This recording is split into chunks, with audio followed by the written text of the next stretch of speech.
हरे कृष्णा। तो पिछली बार किसी ने पूछा था कि भगवान ने ये सृष्टि क्यों बनाया। तो वो जो उत्तर है हमारा स्पॉटिफाई लिस्ट में है, आप सुन सकते हैं। अभी इस बार किसी ने पूछा कि सृष्टि कैसे बनाया है। तो खास करके जो बच्चे लोग स्कूल में जाते, साइंस में आप सुने होंगे, ये एक थियरी है बिग बैंग करके, मतलब बड़ा विस्फोट। तो साइंटिस्ट में 1800 1900 1920 या कुछ तो ऐसा था। कुछ साइंटिस्ट लोग ने कहते हैं कि सृष्टि कैसे निर्माण हो गया। सृष्टि निर्माण ऐसे है कि एक बड़ा विस्फोट हुआ था और उसमें से सारे चीज़ क्रिएशन आ गया। और ये बराबर बाकी धर्म लोग जो है, धर्मवादी लोग के अगेंस्ट में है। क्योंकि लोग जितना भी धर्म है वो लोग कहते कि सृष्टि किसने बनाया, भगवान ने बनाया। भगवान का इच्छा अनुसार, भगवान का शक्ति के अनुसार ये सृष्टि बनाया। लेकिन साइंटिस्ट लोग अपना मत बुद्धि लगा के सोच के कि एक बड़ा विस्फोट था, कुछ नहीं था पहले, एक विस्फोट और सारे चीज़ निर्माण हो गया। और ये थियोरी जो है, अगेन, दुर्दैव इंडिया में कुछ कुछ जगह पे एक्सेप्ट होते हैं और बाकी दुनिया में इतना एक्सेप्ट नहीं करते हैं। सो हम देखेंगे कि इसको कैसे डिस्प्रूव करेंगे कि सच भगवान ने ये सृष्टि बनाया। तो मैं तीन चीज़ सोच सकते हैं। अगर हम पूरा हमारे आसपास में, आजू-बाजू में सारे चीज़ को देखें, हम देखेंगे कि निसर्ग में, प्रकृति में, नेचर में एक बहुत सुंदर पहली चीज़ जो है डिज़ाइन। कि कितना भी सारे फूलों, फल, बहुत सुंदर डिज़ाइन है ना? फूल का अलग-अलग डिज़ाइन, फल का, जैसे अगर तरबूज आप देखेंगे तो उसका पैकिंग है, नारियल का खुद का पैकिंग है, बहुत सुंदर है। और कुछ-कुछ फल जो है बहुत एकदम नाज़ुक है, सॉफ्ट है, वो आसान से उसका स्किन के साथ भी आप खा सकते हैं। कुछ-कुछ चीज़ जो है उसका बीज जो है बहुत छोटा है, वो खा सकते हैं। कुछ बड़ा है, आसान है निकालने का। तो ऐसा इतना सुंदर, इतना वैरायटी है। एक ज़मीन पे भी हज़ार-हज़ार, अनेक-अनेक विविध प्रकार की फूल या फल। इसमें से हम देखें, अगर इतना सुंदर डिज़ाइन है, ये किसने डिज़ाइन किया? ये एक विस्फोट से ये सब निकाल सकते हैं क्या? अभी उल्टा आप कुछ पेंटिंग देखेंगे या वॉलपेपर देखेंगे कंप्यूटर को, जिसमें बगीचा है, गार्डन है। आप देखें, वाह! कितना सुंदर पेंटिंग है। इसका पेंटर कौन है? हम पूछेंगे ना। हम उस एक पेंटिंग देख के, चित्र देख के हम समझ जाते हैं इसके पीछे कोई तो व्यक्तित्व होना चाहिए। तो निसर्ग का जो पेंटिंग है, निसर्ग का सुंदरता, डिज़ाइन जो है, वो क्यों नहीं है? इसके पीछे भी कोई और व्यक्ति है या कोई होशियार दिमाग है इसके पीछे। तो डिज़ाइन मतलब उसके पीछे ज़रूर एक डिज़ाइनर है। छोटा-सा कुछ तो आर्टवर्क, जो कलाकारी किसने किया, तो हमको पता है इसके पीछे कोई तो व्यक्ति है। तो वैसे दुनिया का भी हम देखें, हम समझना चाहिए। दूसरा जो है, हम देखेंगे कितना ऑर्डरली चीज़ चल रहा है, कितना व्यवस्थित चीज़ चल रहा है। जैसे रोज़ सूर्य का उदय, सूर्य का सनराइज़ होते, सनसेट होते, एकदम परफेक्ट है। कभी ऐसा नहीं कि एक दिन सूर्य नहीं आया।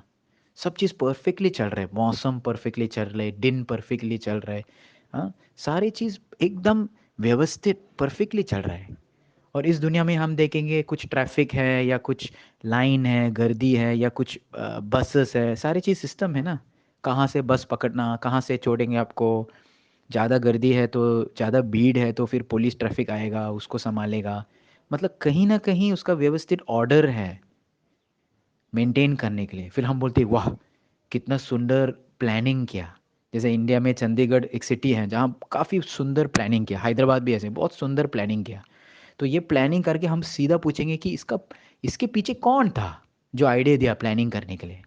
तो वैसे अगर हम पूरा सृष्टि या जगत को देखें, इसमें प्रश्न आना चाहिए कि इस ये किसने प्लान किया कि सूर्य ऐसे हैं, इतना अलग अलग ग्रह है, इस ग्रह में ऐसा ऐसा समुद्र है, ऐसा ऐसा ये है ना, ऐसा ऐसा हवा है। तो ये दूसरा है। तीसरा जो है, उद्देश्य होना चाहिए। सारे चीज़ जो हम देखें हमारा आसपास में, कुछ ना कुछ उद्देश्य है, पर्पस है। ऐसा नहीं कि एक भी वस्तु हम देखें जो इसका बिना पर्पस है। तो ऐसा क्यों हम सोच सकते कि विस्फोट से ही कुछ यूज़फुल चीज़ बाहर निकला? कभी देखा कुछ 2 गाड़ी ठोक के एक्सीडेंट हो गया, तीसरा गाड़ी निकला? ये एक बिल्डिंग का बॉम्ब हो गया और 3-4 बिल्डिंग निकल गया। जब भी कुछ भी विस्फोट होते हैं, वो कभी सृष्टि नहीं होते, वो प्रलय होते हैं, डिस्ट्रक्शन हो जाता है। तो ये साइंटिस्ट का थियरी जो है, जहाँ विस्फोट से ही क्रिएशन होते हैं, ये पूरा उल्टा है, क्योंकि उसका साक्षात्कार अभी तक कोई किसी ने भी नहीं देखा।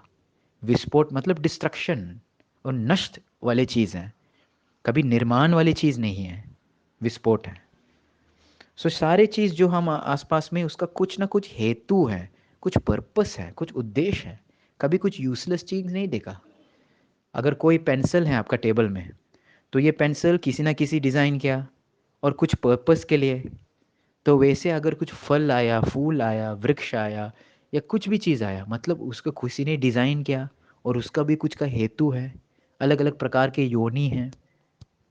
तो सिंपल सी चीज़, अगर हम सराउंडिंग नेचर में हम देखेंगे, सारे चीज़ जो है डिज़ाइन है, सारे चीज़ जो है सिस्टमेटिक, सिस्टम ऑर्डर व्यवस्थित चल रहा है, और सारी चीज़ जो है उसका उद्देश्य है।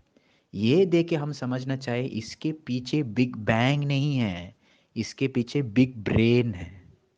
कोई तो बड़े दिमाग हैं इसके पीछे, जो सोचने वाले ये सब चीज़, जो सेट करने वाले सब चीज़। एक छोटे से बिल्डिंग को रन करने के लिए या बिजनेस रन करने के लिए भी एक डायरेक्टर है, 4-5 असिस्टेंट्स हैं, उसका सुपरवाइज़र है, मैनेजर है, ये है, वो है, इतना सिस्टम चाहिए एक बिल्डिंग चलाने के लिए। तो सृष्टि कितना बराबर सब चल रहे हैं, कभी गड़बड़ नहीं होते हैं।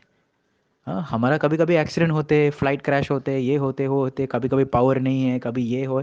लेकिन भगवान का सृष्टि, भगवान का कंपनी जो है, वो कभी लाइट ऑफ नहीं हुआ कि सूर्य आज खत्म, बैटरी नहीं डाला, दूसरा डालना पड़ेगा, है ना?